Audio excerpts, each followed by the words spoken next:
Good morning guys and good morning fellow gardeners. Marami nga palang nagtatanong sa akin kung bumabaho ba ang tubig sa hydroponics. Ang sagot ko po ay hindi po. Unang-una, dapat malinis ang tubig na ating gagamitin. Yung tubig sa poso or sa gripo ay pwede na. Pangalawa, makikita nyo na napaki-healthy ng mga ugat, maputi at walang amoy. Pangatlo, yung tubig na nakikita nyo ay nananatiling malinaw at walang anumang uri ng foul smell. Sa mga nagtatanong naman kung pinapalitan ang tubig, hindi po. Dito sa basic hydroponics, dinadagdagan ko lang po yung tubig kapag na-deplete na or mababa na yung level para syempre hindi mamatay yung mga halaman.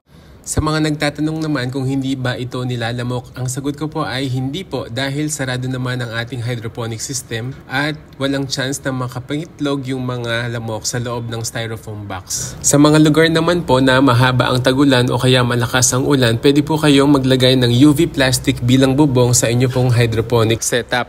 Kayo po, gusto nyo bang subukan ang ganitong pamamaraan ng pagtatanim ng gulay? Follow our page at tuturuan po namin kayo. In fact, meron po kami mga tutorials na naka-upload dito sa page na to. Sana ay na-encourage kayo ng maikling video na to. At kung nakaabot kayo sa part na to, pwede nyo po bang i-comment kung taga saan kayo para naman malaman natin kung hanggang saan nakaabot ang video na to. At kung nagustuhan nyo po ito, pwede nyo po bang paki-like at paki-share na rin. Yun po, God bless and happy gardening! Follow us for more!